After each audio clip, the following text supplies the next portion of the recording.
The past haunts us all, whether it be a person, place, or thing. We are reluctant to let go. We call to the dead out of desperation and intrigue, searching for answers about what lies behind the shadows. We are paranormal researchers. We are Necromancers.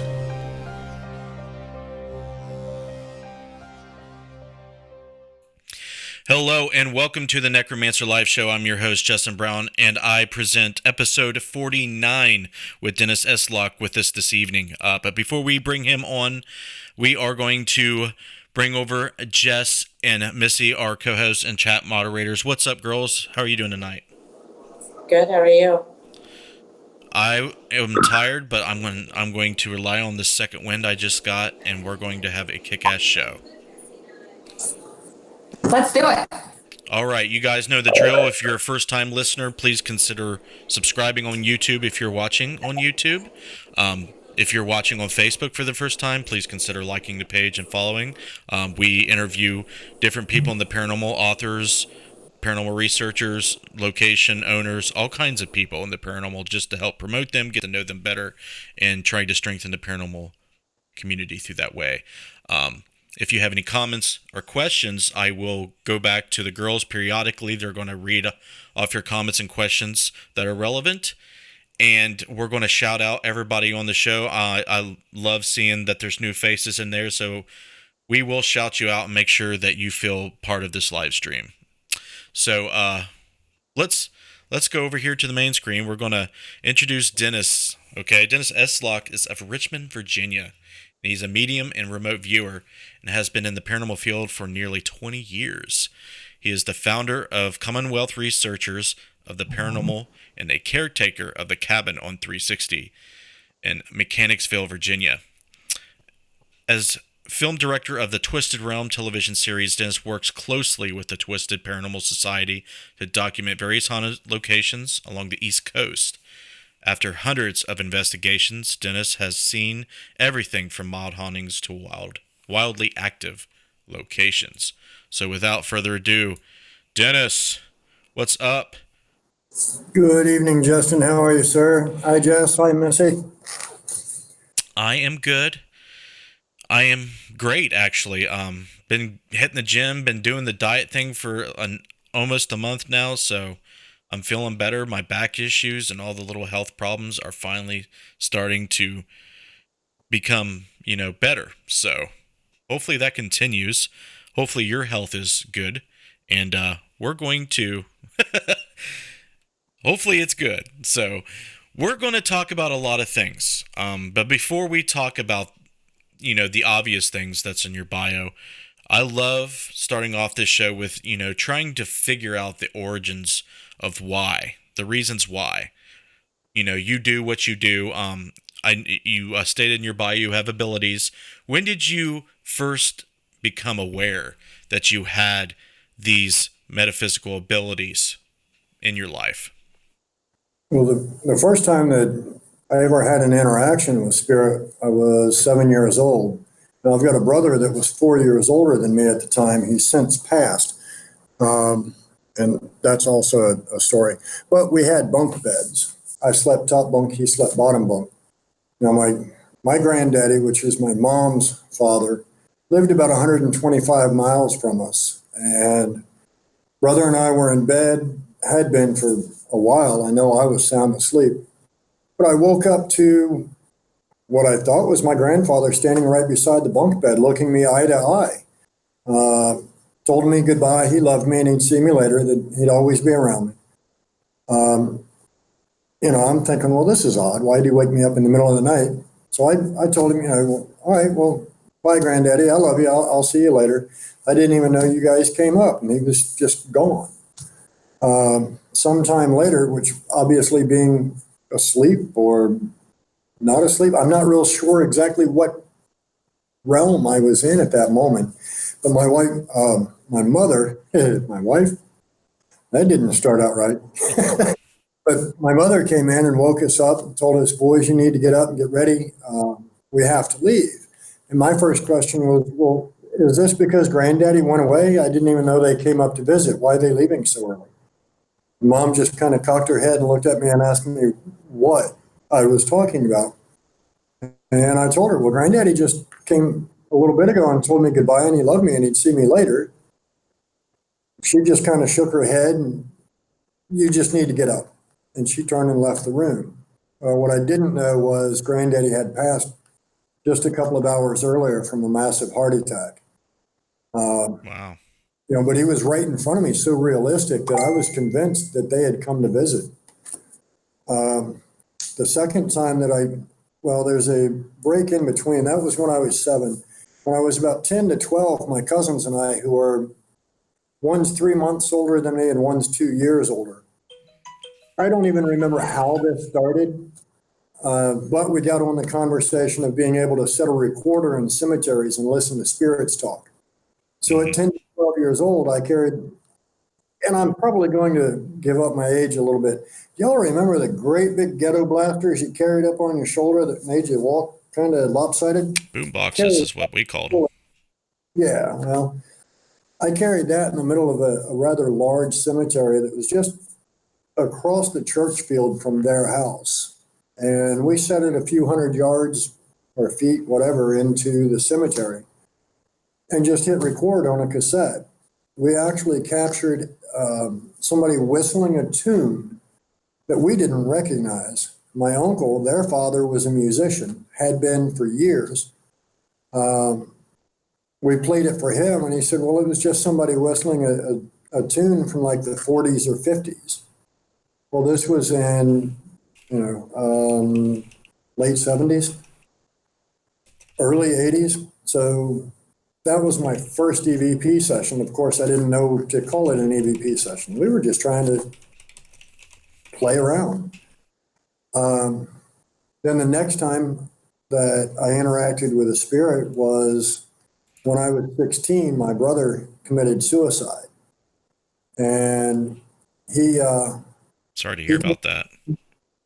well, thank you. But he came to me and told me that, I love you. I'll always have your back, and I'll see you later.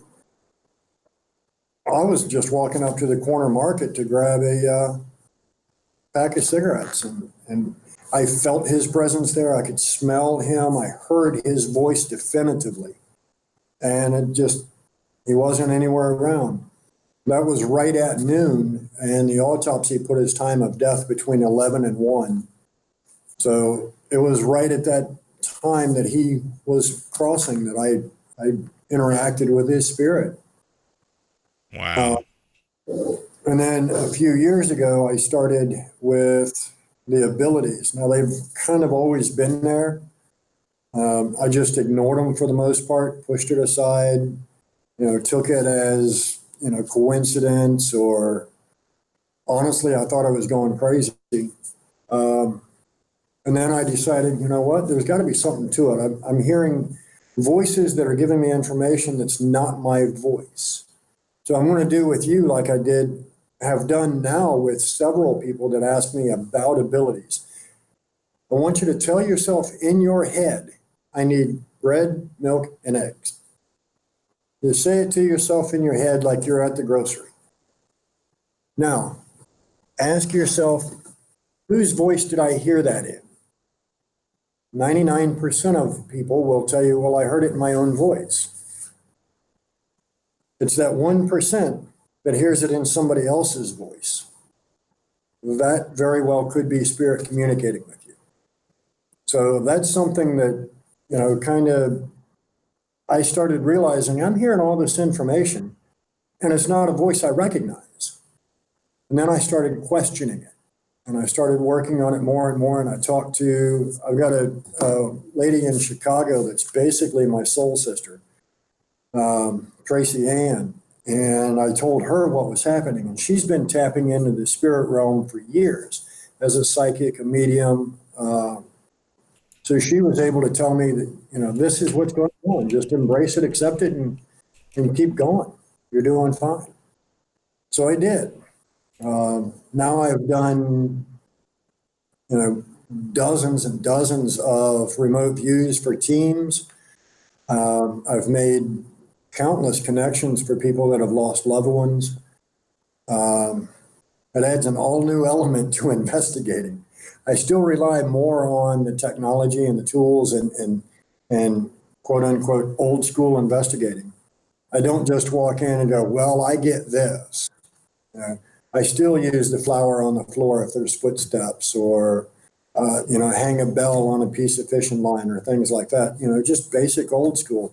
I still rely on voice recorders. Just because I say it or I get it doesn't mean it's documented evidence. I still rely on things that I can actually use as documented evidence. You want to validate and try to find physical evidence of what not only you are experiencing, but clients and others. Exactly. Just for me to walk into a house to do an investigation and tell the client, well, I get this. I get that, there's a young girl here. I mean, any jackass can walk in and make assumptions and say wild, crazy things, and we see it way too often in this field. But I want to be able to do it with documentable evidence. If I play him an EVP of a small girl's voice saying hi or I'm whatever, that's documented evidence that I can hand them, not just me. Right. A quick question for you, Dennis. How open were you about these voices you were hearing and other abilities that you had with your friends and your family? And if you did convey to them about this stuff, how accepting were they of it? Well, kind of a funny story. I had done probably half dozen remote views, and my wife thought I had finally flipped the last coin into the crazy pot. And she looked at me one night when I got done and she said, "Do you believe half the shit you're telling people?" And I went, "I believe all of what I'm telling them because it's what I'm getting and it's not coming from me. It's not imagination. I'm hearing these responses and these answers. It's not just me." So she said, "All right, well, whatever. I can't believe some of the things that I'm hearing you tell people." And then she came home one afternoon and put a Post-it note on the dining table. Now I've got my laptop set out and half a dozen recorders and I'm listening to audio and reviewing video from an investigation. She put this Post-it note down and she says, "All right." I looked at the note and I said, "What about him?" She goes, "Tell me about him." So I started rattling off all kinds of stuff that I got on this gentleman. He's from Pennsylvania. This is the way his house looks. This is what he's concerned with. This is what his interests are. This is all this information that he's giving to me. And finally, I see him, I can see him through all of this. And finally, he just kind of turned his back and waved at me and he disappeared. Now, all of this is in my mind's eye, but that's how I make my connections. And finally, I looked at my wife and I said, "All right, well, he seems like a really nice guy. And who the hell did I just talk to?" And she's standing with a gobsmacked look on her face of just disbelief. And she's like, "You don't know who he was?" "No, I've never met him before, but he seems like a nice guy." And she's like, that's my boss's father. You never met him. And as far as how right you were, I won't doubt you again. You nailed everything about this man. And I just can't believe you did that. I thought you were just losing your mind. I'm Right. sorry. So up until that point, she wasn't very accepting of it. I've got a buddy that I did 5 years of radio with doing podcasts that's out in Chicago. And he thought that it was interesting. There was a lot of disbelief. And then on a couple of different occasions, he would call me at random and go, "Where am I?" And I would describe the entire area around him. He relayed to me a story where they had gone to investigate an urban legend. Every town in the world probably has urban legend, Help Road or, the bride that died on the way to the wedding, all of that. Well, he was investigating one. As soon as he said that he and his friend had gone out to investigate it, I stopped him and I started telling him everything that I was getting. And I could see it from this young lady's eyes. And I could hear her telling me the story. I told him what color and kind of car they went in, where he parked, how long they sat in the car, what this farmhouse right there in that immediate vicinity looked like. I told him how she died. I gave him her name. And when I got done, he's like, dude, I'm just absolutely dumbfounded. We got so much evidence that night of a woman speaking to us that this is him speaking, by the way. He said, I actually went and picked up police reports and news articles and everything else. We found out that there had been a murder in that area. And this young lady was found in a farmer's irrigation pond. And pretty much everything that you have said is dead on. And I'm just blown away. He said, you described her to a T. The way that she died just is like, I'm blown away. So that was my next opportunity to kind of get validation and prove what I was able to do. Right. It's the claim that you and others can do these things is hard for people to expect, and it's understandable why. But when you do have that opportunity, it could be profound for them to realize that people do have abilities that seem supernatural. There's no explainable reason how they should know these things. And I grew up with my mother. She's one of the most gifted psychics that I've ever met, and I would like to know more. She has freaked me out my whole life, validated to me over and over and over that this phenomena is a very real thing. And, I was a lot like my father. He was skeptical. He was a brick wall. And since he's passed, I have become way more open to what abilities I may have, what possibilities, not only in the metaphysical realm, but beyond that, conspiracy theory, just everything you just need to open up to and try to consider, an objective way instead of being so skeptical and cynical and closed-minded.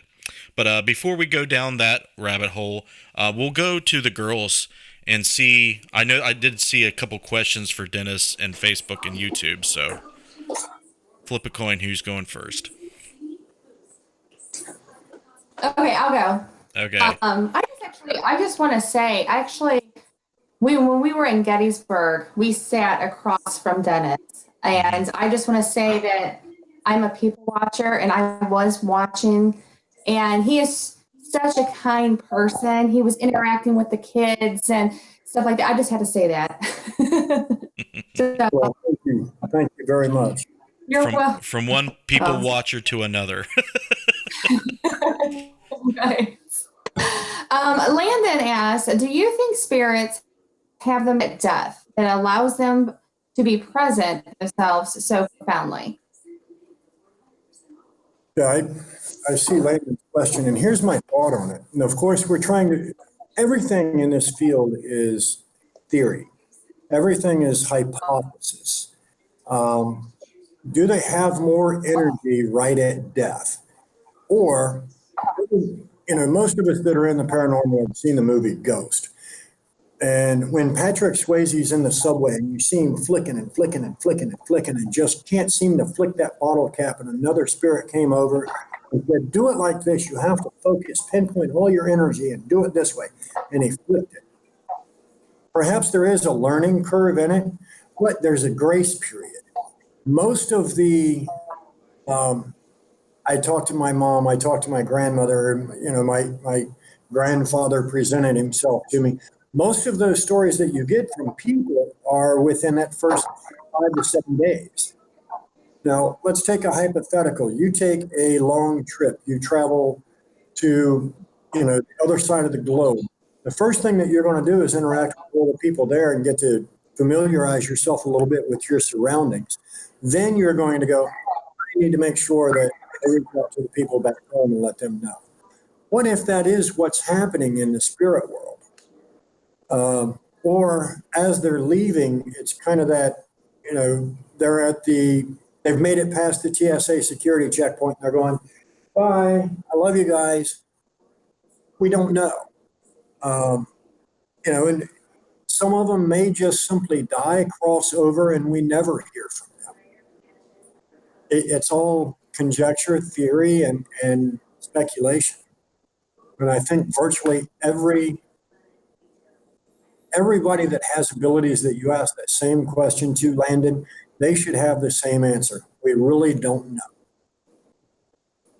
Before we move on, I do have something to add to that, but I want to get through all these questions. But that's it off of YouTube. So Okay, go ahead and shout out everybody on YouTube before we go to Missy. okay, I mean Bozard's on, Landon's on, and that's all I see that is talking.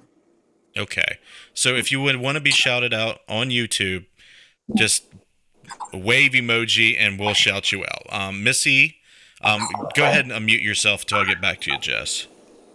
Sure. Missy, thank you. Missy, can you refer to some of these questions here for Dennis for me, Yeah, please? I have two questions. All right. Derek wants to know if Dennis documents his experiences with voices to validate what he hears, and has he done blind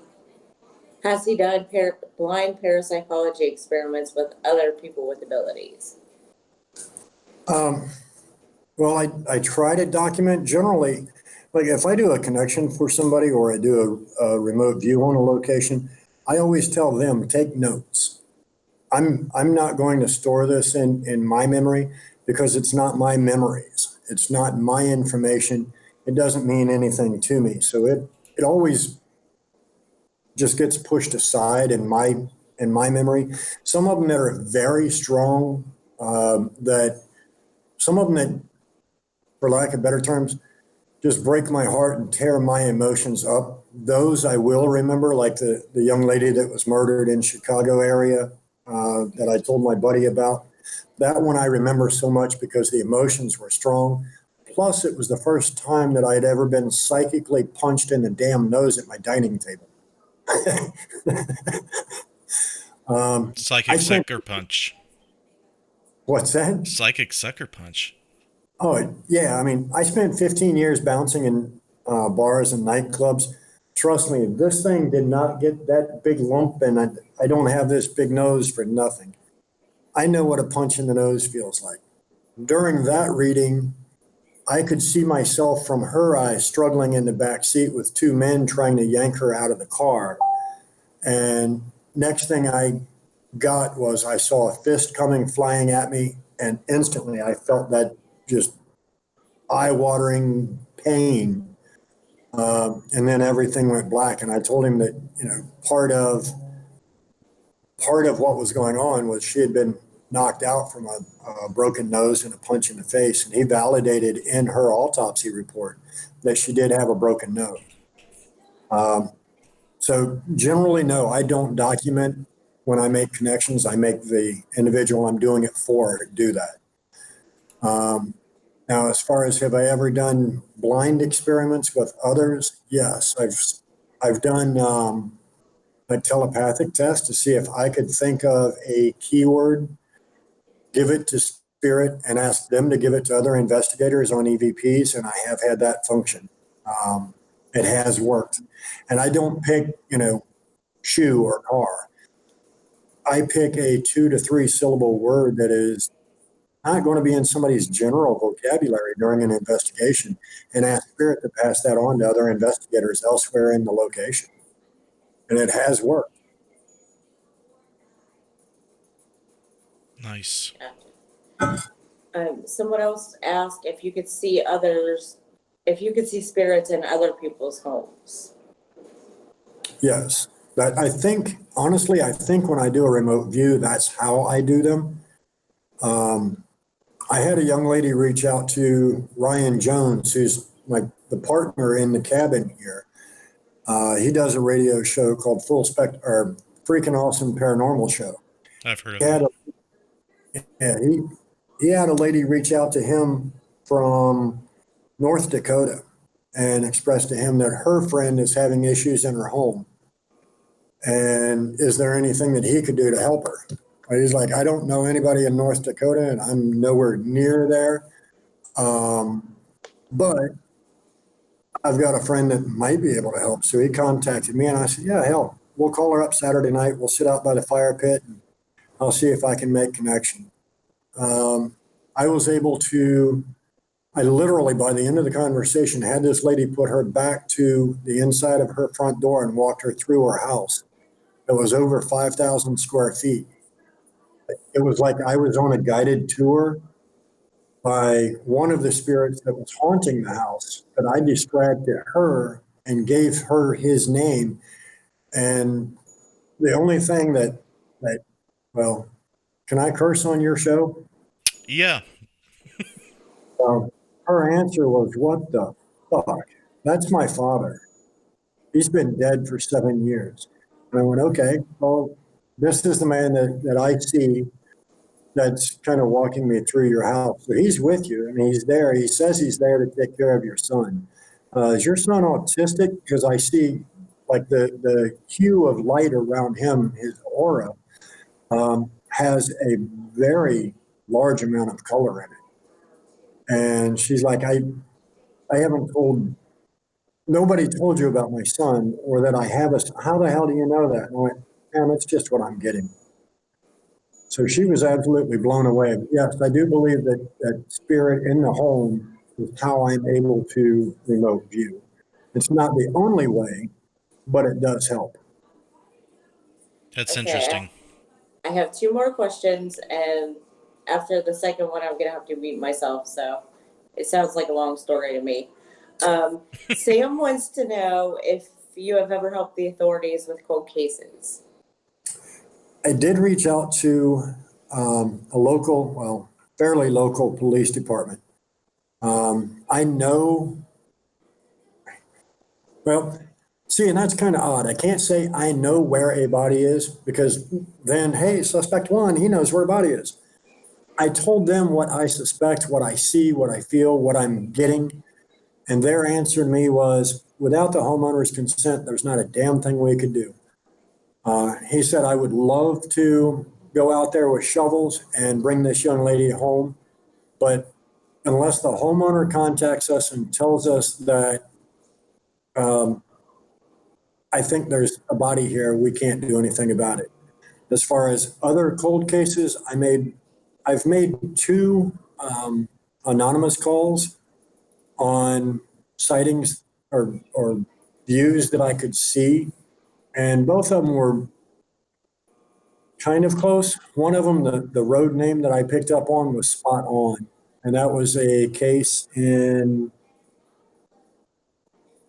I don't even remember what state it was in, but I came across the lost young lady and um, I made a phone call to their tip line and gave them the name that I picked up for a road, and she was found off of that road. It makes you think that people who have that ability might Welcome. be very careful about what information they convey to the the law enforcement, so they aren't suspected of anything. Yeah, well, I want you to think about this. All right. Picture yourself as a detective. You're investigating a young person or an old person, just a person in general disappearing, and somebody calls and gives you a ton of information about it. Their body is on such and such road. It's Right. in this area. You're going to automatically go, I bet he knows more than he should. Right. And who besides a killer or kidnapper or whatever would have the most information other than the victim? Just the killer. Very true. For a psychic that hasn't been proven to law enforcement outside of something like that, to just randomly contact law enforcement and tell them I get this, you're treading on thin ice, really. Exactly. Missy? Okay, the last question is Brandon Johnson he said, ask Dennis about the spirits in the alcoholics ward at St. Albans. That's a great story about how spirits interact with him. Yeah, thanks, Brandon, you asshole. So Ryan and the Vibe Radio Network, the freaking awesome paranormal show, they asked me to come out to St. Albans Sanatorium and do a presentation on remote viewing, and then help later on with leading a public investigation. So Brandon and I got teamed up. We were placed in the alcoholics recovery room. If you've never been to St. Albans, awesome place, ton of energy. I've heard it is. They did this. The volunteers would bring groups around from area to area. The investigators would stay put. So they brought our first group in.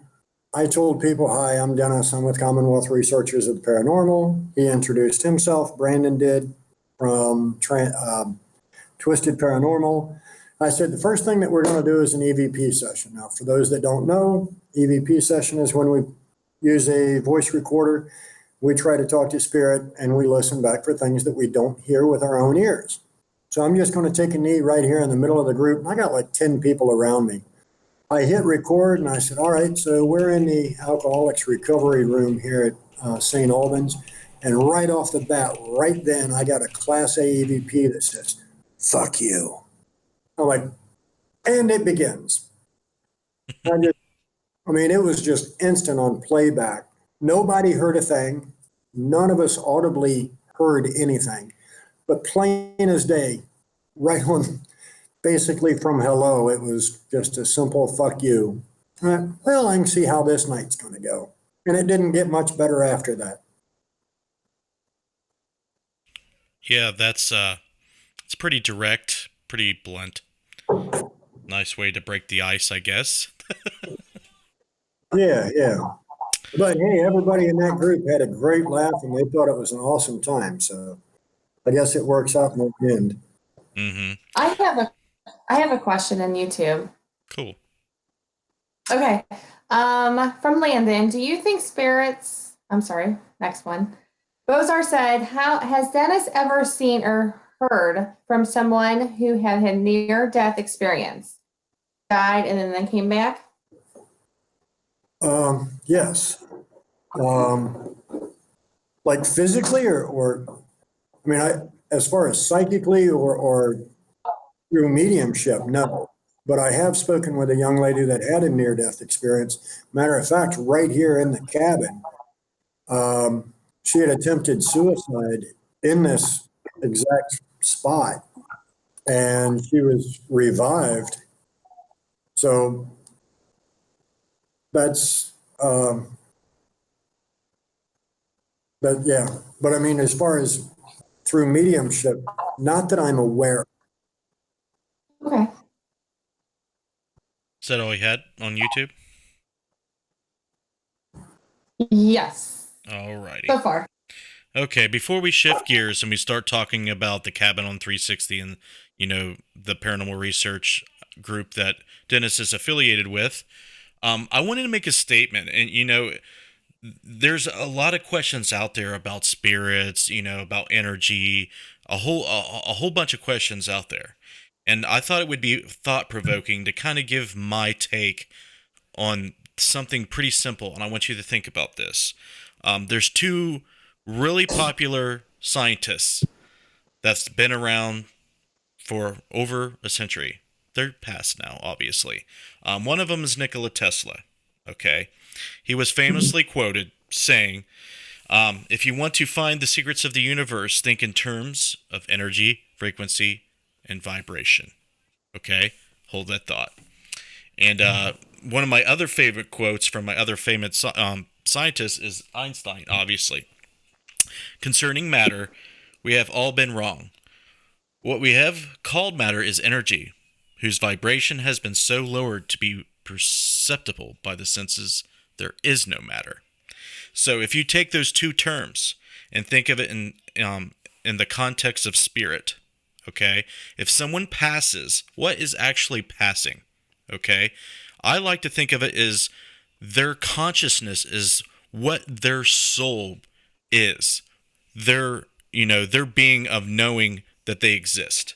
Okay, you don't need that without the body. Okay, that's my hypothesis. That's my theory.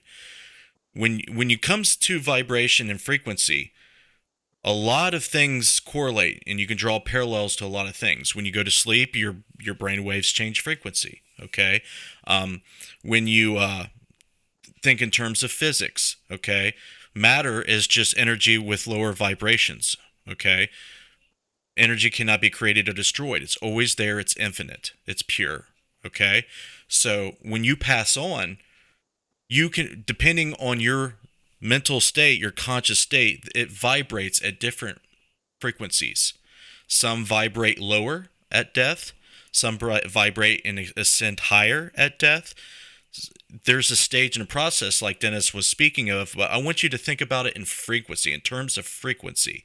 Okay, so there's a spectrum of phenomena and ways that spirit can connect through frequency, and our consciousness tunes into those frequencies in different ways.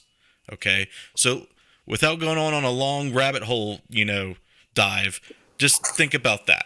Okay, Dennis, I want to hear about Cabin on 360. I know you've been promoting that a lot. You co-own it with somebody, and you have a lot of experiences that are paranormal. Am I right? Yeah, definitely. So I don't co-own, but I co-manage Okay. with Ryan C. Jones. You can look either one of us up on Facebook. But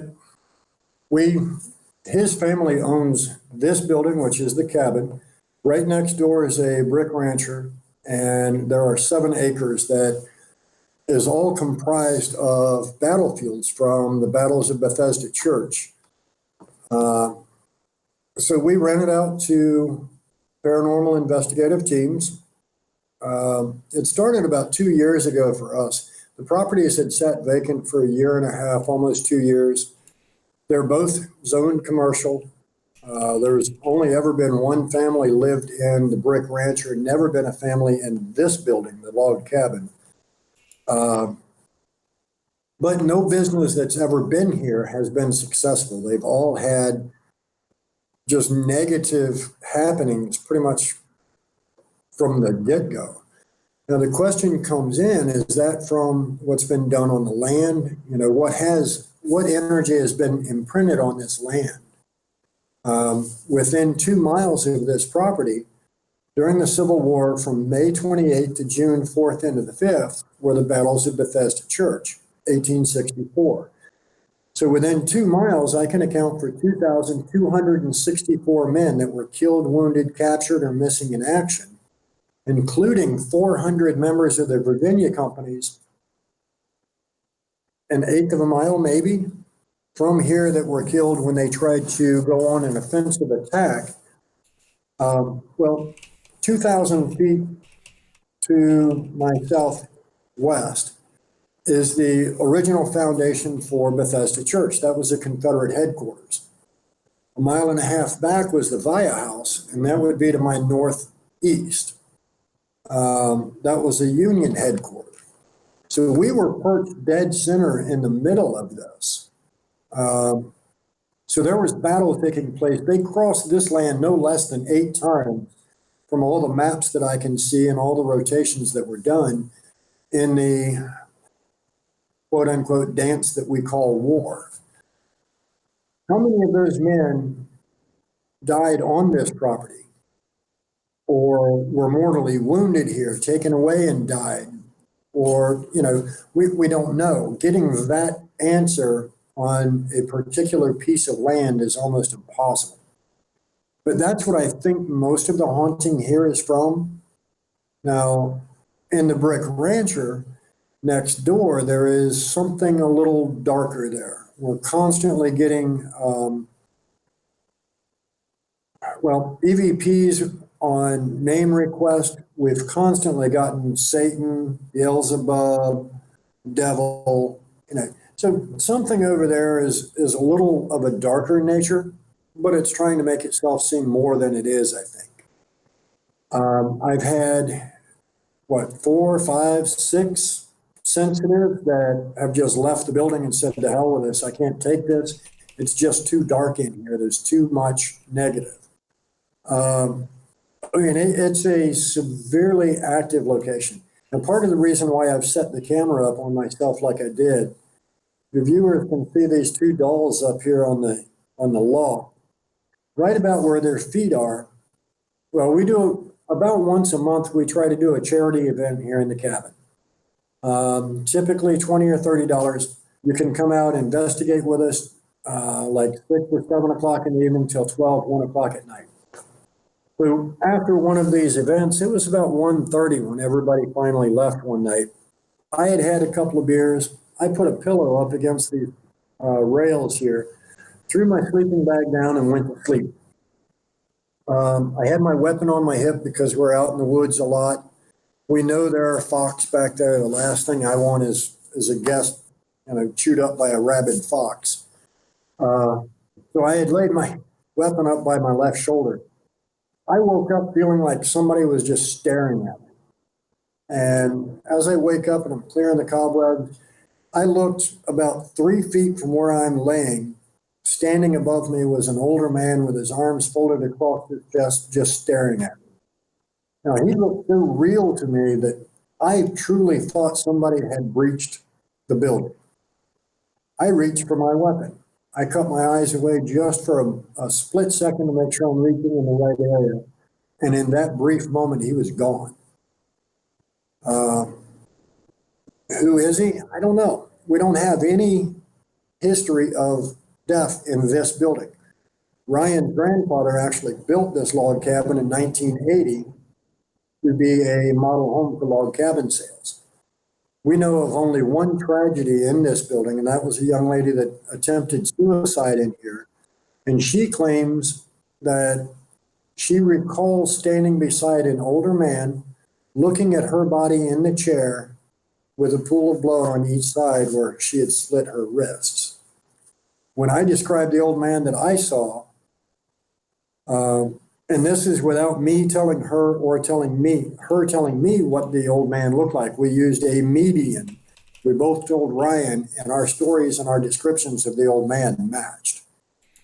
So, her story was from like 3 years ago. My story was from just a few months before this conversation took place. And the old man that we both saw a few years apart, our descriptions were the same. Who is he? Why is he here? We don't know. But he's just one of many. Numerous sensitives and mediums have come through here and said that, man, this place is kind of like a bus terminal, if you will. People there's so much spirit coming and going here. Hey, Carrie, glad you're feeling better. But they've said that there's just so many spirits coming and going through here. It's kind of like a bus terminal, and they're uncertain of what to think of it.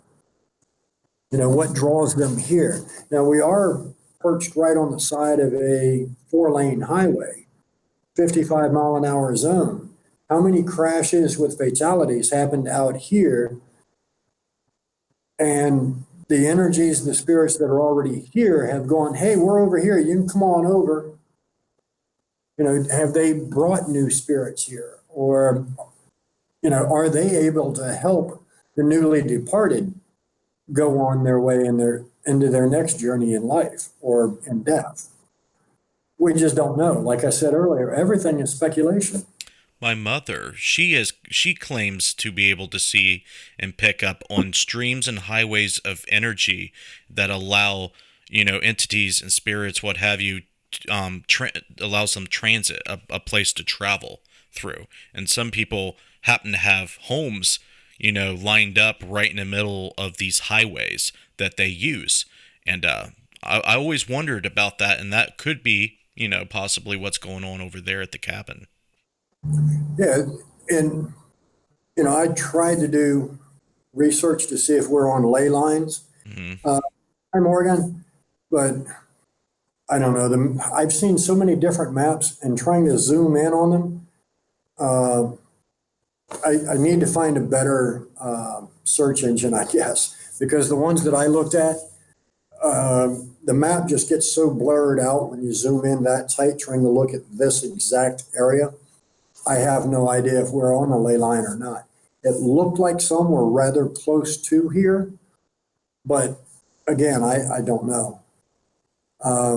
And I see maybe a portal. There is a warning that was given to me from a very well-known and very respected psychic. I reached out to her just out of curiosity. She had done a remote view on the brick rancher next door. And her statement was, this little girl that she's interacting with is repeatedly telling her, tell him to stay away from the fucking hole. Just stay away from the hole. I didn't understand what that actually meant until I put two and two together. There's a sump pit in the basement next door in the brick rancher. Could that be the hole? Now, I've got a drawing from a young lady that claims that she saw something in the house that actually, I'm going to see if I can make this work. Justin, if it doesn't, just let me know. But this young lady had come out for one of our events and claimed that this thing was looking back at her. So just say yay or nay if you can see this or if it just blurs out. Okay, yeah, it exposure compensation kicked in. It looks like a shadowy, fuzzy creature with large black eyes and humanoid shape. Yeah. Now, she drew that for us. They actually had to help her leave the building because she was so freaked out. That's in the basement next door. A month after that, we had another team come in, Transcend Paranormal, that we do a lot of events with. We work very closely with them. One of their team members had a thermal camera on their phone, what is it, the FLIR 1. I'm going to try to hold this up and we'll see how it works. We'll see if compensation kicks in. Okay, I see kind of like a warm spot surrounded by a cold spot. All right, that cold spot, if you can actually make out details on it. There's not much detail. All right, so that's not going to work. I'll actually send those pictures to you. If you can send me the photo now, I can put it up on the screen. Oh, all right. Let me try that. What's the best way to send it to you? Messenger would probably be quickest and easiest. All right, coming to you, my friend. But so yeah, this team came in, they captured that on their thermal. Most people that look at the two of these side by side are convinced that they are one and the same. So to be able to capture it on an actual piece of electronic equipment that is trusted and have this young lady do such a good drawing of it was quite impressive. Okay, we're going to look at the thermal image now. And Philip, we don't know if anyone has done Ouija in the cabin. We don't allow it. We ask that they not do it. So no telling. Here's the thermal image. It looks like, whoa. Let me go back here. It looks like there's a person standing there, and it looks like they have an infrared camera with an L bracket and a light on it. And then the bottom right, there seems to be an anomaly. Is that what you want us to look at? Yes, if you actually zoom on that anomaly in the bottom right, close out this message window. Now, looking at the anomaly in the bottom right, you can see that it looks like it has little tufts coming out behind its head. And then if you look at the drawing that the young lady did for us, it looks like it has those same tufts coming out the side of the head. The big deep set eyes, the large nose. I don't know what the hell it is. Do you want me to say that it's a demon? No, I'm not going to say it's a demon because I don't know what it is. And it's not a matter that I don't like Ouija. Most people just don't know how to use it. Right. Yeah, there's a lot of controversy behind the Ouija board. I mean, I would gladly use one, but then again, and I'm just responding to chat that's going on in the chat. I would gladly use one, but you also have to understand that every time that we start a recorder, every time that we start a video camera, every time that we go, hey, is there anybody here that wants to talk to me? You're doing the same thing as you're doing with a Ouija board. You're just opening up the doorway for something to interact with you. It may be good, it may be bad. How many of you would open your front door, stand on your front porch and holler, hey, anybody want to talk to me? Come on in. The only difference, I agree with you 100%, Dennis. The only difference I see with the electronics is some spirits, depending on who they are and what their knowledge is of the electronics you're using, there might be a learning curve. Now, Ouija boards have been around for a lot longer, so they may be more prone. It may be easier. I don't know. It's just an idea. Yeah, it very well could be. I mean, but you're opening it up. You're inviting conversation, communication, and everything. Yeah. How many spirits that died during the Civil War would be familiar with that? They'd look at it and go, what the hell is that thing? Speaking of which, I was on Cold Harbor Battlefield. So from right here at the cabin on 360, Cold Harbor Battlefield is 3.1 miles away. Gaines Mill Battlefield is 3.4 miles away. Most people know that Gettysburg is the deadliest battles of the Civil War. They had about a 32% death rate. What they don't know, and few people studied far enough into it to find out, but on a per capita basis, Cold Harbor was the deadliest battle of the Civil War. They had over an 80% death rate. That's pretty vicious. But we were, my old lead investigator with me when I first started my team had a lime green Jeep. And we're sitting on Cold Harbor Battlefield. I'm just holding a recorder out the window. Captured a Class A EVP that says, what's that thing? When I talk about the Jeep, the recorder, I can imagine they're, in the middle of this battlefield, and here's this big lime green thing. They're going, what the hell?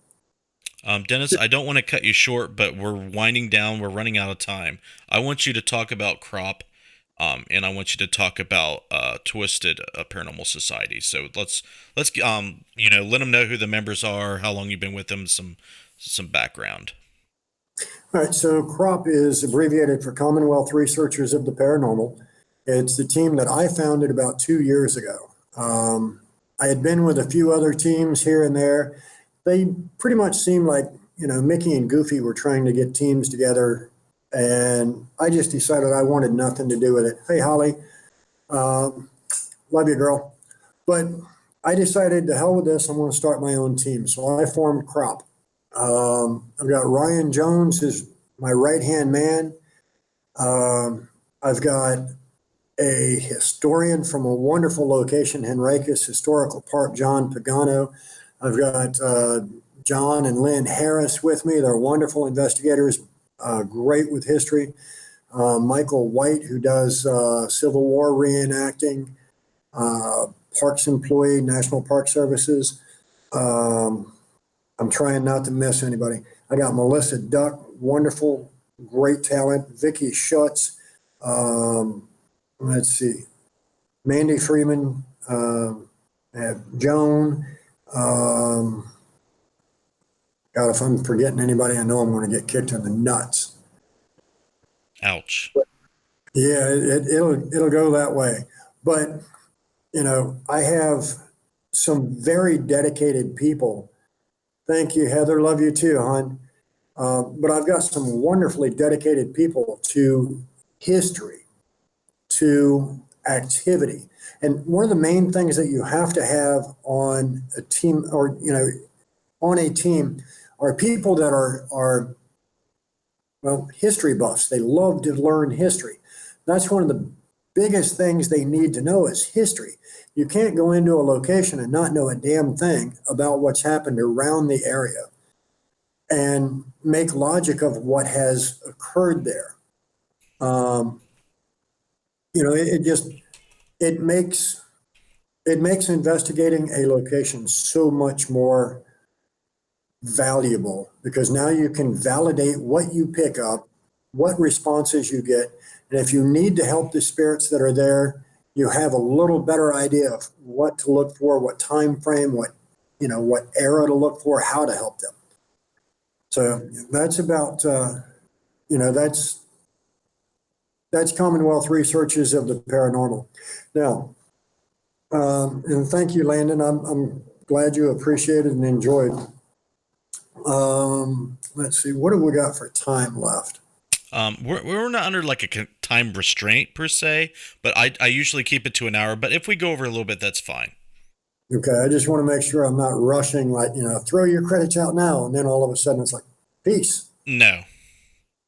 Now, as far as Twisted Paranormal Society and the Twisted Realm, the TV series, the reason that I'm with them, I had interviewed Lyle and Tana, the founder and co-founder of Twisted Paranormal Society, a few times on Full Spectrum Radio when I was on with Matt. And I finally got the opportunity to meet them at a Paracon at a place down in Virginia Beach called the Boxwood Inn. Now, they mentioned that they haven't, well, Lyle mentioned, hi Maria, they mentioned that they have this investigation coming up, and I immediately cut him off and I start describing the location. I describe the spirits that are there. I describe where in the location they're going to interact with what spirits and some of the history on the property. They were just kind of blown away. They had investigated the property about 6 months earlier, so they knew where they had, a little girl's voice captured on EVP. They knew where they had this old man's voice captured on EVP. When I told them about the old man, it was kind of funny because I told Lyle, I said, I get to the top of the steps and back to my left corner. As soon as I walk into that room, I've got an old man, sunken in face, charges me from across the room. He was standing in front of a fireplace and he charges across the room at me and he's just yelling, "Get out, fucker, get out." I said, he just reeks of alcohol. This man's just a drunk. He's mean, he's vile, he's an alcoholic. So you'll have a good time with him. Just talk to him about alcohol. What I didn't know was they already knew this location. I didn't know at that point they had already investigated there. He hadn't told me the name of the property, just like I haven't said it yet. So you're still scratching your head going, well, where the hell they at? I didn't know where they were. I just saw the location. So he says, brother, you got to join us because I'm just blown away by what you've told me and what how right you are. You've got to join us to get validation. So, all right, I'd be happy to, man. It sounds great. So we go out there. What I didn't know was I'm going to meet the homeowner, and she's fourth generation homeowner. When she asked me about the man that I saw upstairs, because Lyle had told her that, he saw this man upstairs. She asked me what he looked like. And I said, well, I already gave you the description of him. She's like, if I show you a picture, can you tell me if that's who you saw? And I said, well, take the description I gave you and look at the picture and see if that's who I described. And she said, I'll tell you what, stay put. She went to her trunk and got a picture out and showed me a man and said, is this the man that you saw upstairs? And I went, yeah. Well, how do you have his picture? She said, that's my great grandfather. He was an alcoholic. This man drank so much. If he ran out of alcohol in the house, he would literally drink aftershave. Wow. Oh, shit. Well, he hasn't changed in the afterlife. But since he immediately called me an effer when I entered his room, at the end of that investigation, we were all sitting in what's called Doc's room. And I kept calling him, he presents himself as a doctor or Doc. I don't understand what he's trying to tell me. Well, his nickname was Doc. Of course, I didn't know. But we're all sitting in his room and they're playing with the PSB-7 spirit box. And I asked, well, Doc, for those that weren't here when I came a couple of weeks ago by myself, can you tell them what you told me then? We captured a Class A EVP at that moment that says, fuck you. And then the spirit box chimed in with, and very loudly, get fucked. I went, yes. And the whole team picked up on it. It was hilarious. So after that, Lyle asked me to be a part of the Twisted Paranormal Society. And I'm like, brother, I already got my own team, but I'd be happy to help you any way I can. So it was then that it was decided that I would help with filming for the Twisted Realm. So that's how I became film director for them. It's my job to make sure that camera shots are right, gear is right, lighting is right, interviews are lighted right, and so forth.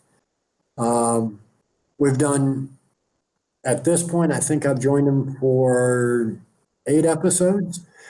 And season 2, the first episode that will be done actually, or be aired, is actually going to be right here at the cabin on 360. And I'll tell you, they had one hell of a night. Tana is rather sensitive. She had to be helped out of the Brick Rancher because she was just getting violently sick. She just felt horribly drained, felt like she was going to get sick in the building. She asked to be removed from the building and, just help me out. So, and they're a great team. They're more concerned about things being done right than just being done. And that's what you want to look for. People that they care about those they're helping. They care about the field. They care about respect, honor, and integrity more than the dollars, more than popularity. Those are the folks that you want to surround yourself with. Absolutely. I agree with that. And that's cool that so many people has reached, these two in particular groups rely on you to do quite a bit. And that's awesome to be able to help both and not only enjoy it, but, to grow and, like you said, do things the right way. That's really, really cool. Let's go back to the girls. Are there any questions before we wrap up the show for Dennis on either platform? I've seen at least one. I don't have anything on YouTube. Okay. It must have been Facebook. I have one. I don't remember who it was. He wants to know if you go in blind. Oh, I think that was Philip. Yeah. Yeah, generally, for investigations, I like to know history of the land, not the hauntings. I don't like to know previous homeowners, previous tenants, previous residents in the structure. Then perfect case in point episode that we just filmed 4 or 5 weeks ago. Everybody else had gone to dinner. I was running some final lighting issues, working the bugs out of that. The proprietor of the location took me into another building that wasn't tied to the main building as part of our investigation. And I was able to give her names of the deceased and his loved ones, how he died, what he did for a living. And the cool part about this was she hadn't shared any of that knowledge with the team because they weren't actually going to be in that room or that building.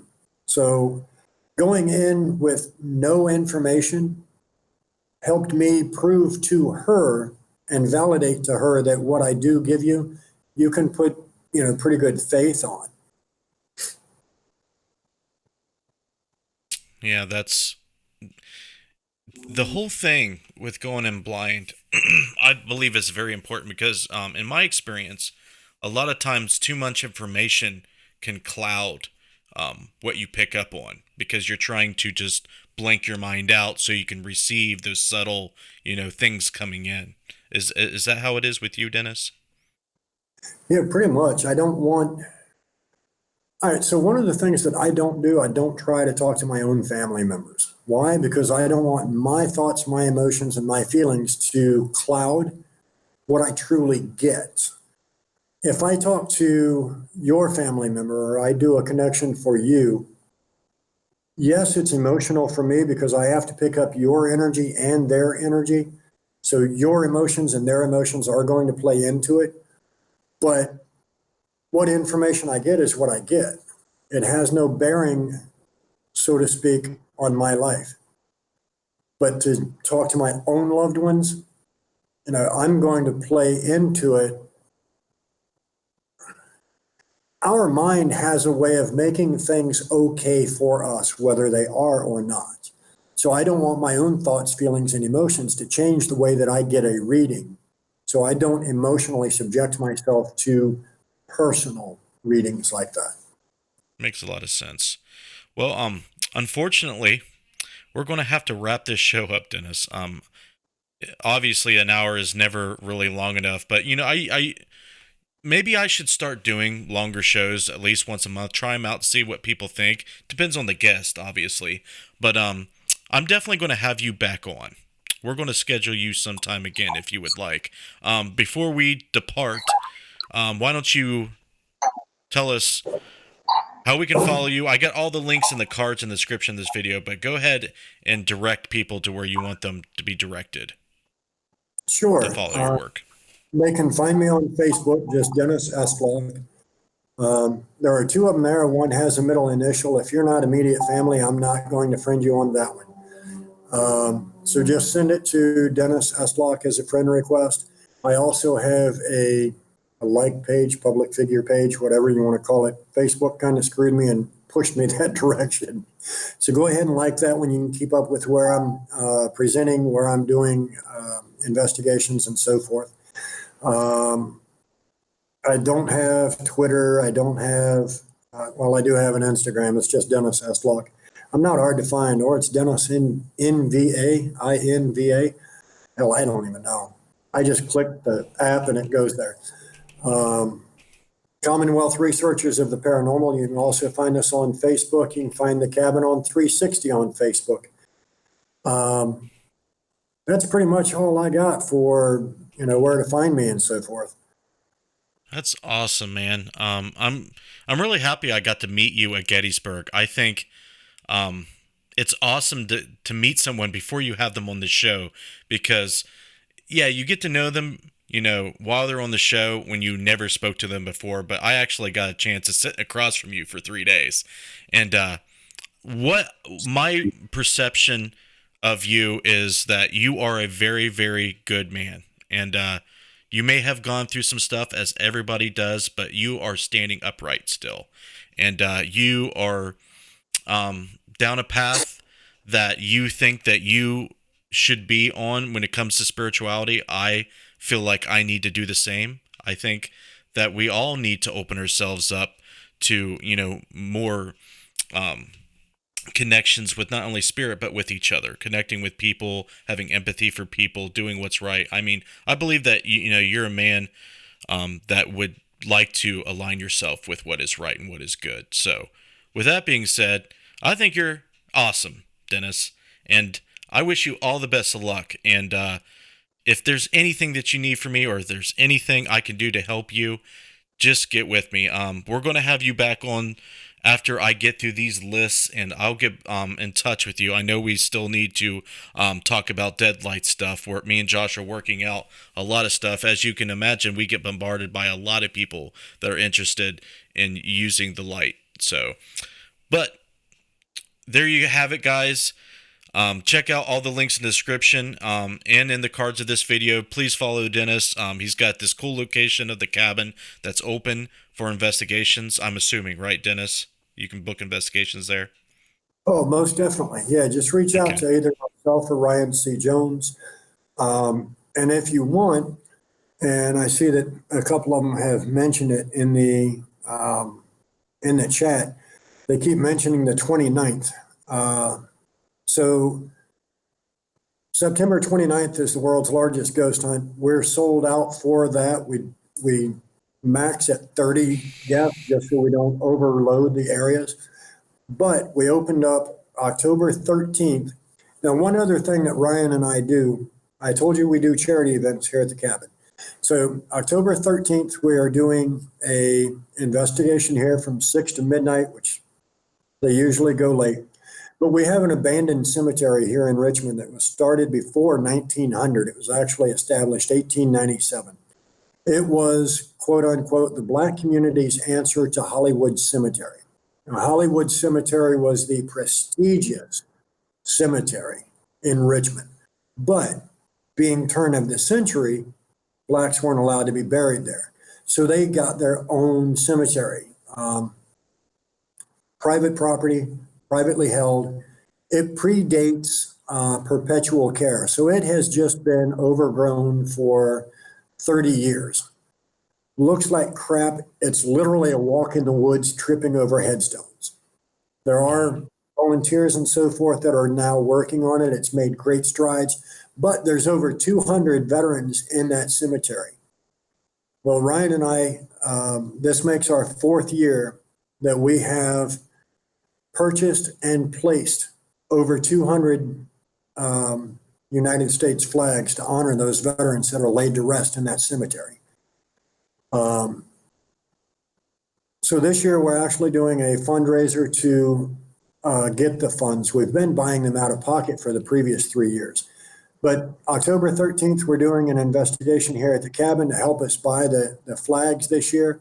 And then November 10th will be the day that we actually go out to Evergreen Cemetery. Look it up, you can find it. There's a ton of pictures. I've got a folder on my Facebook. Ryan has a folder on his, just with pictures and videos from Evergreen and East End cemeteries.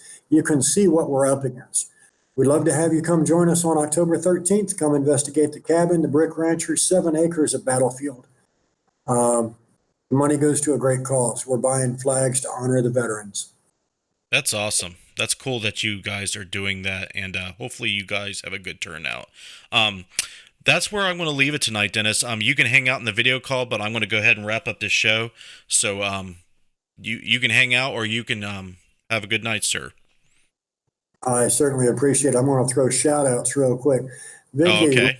Terry, John Wells, brother, I love you guys. That's my team in there, by the way.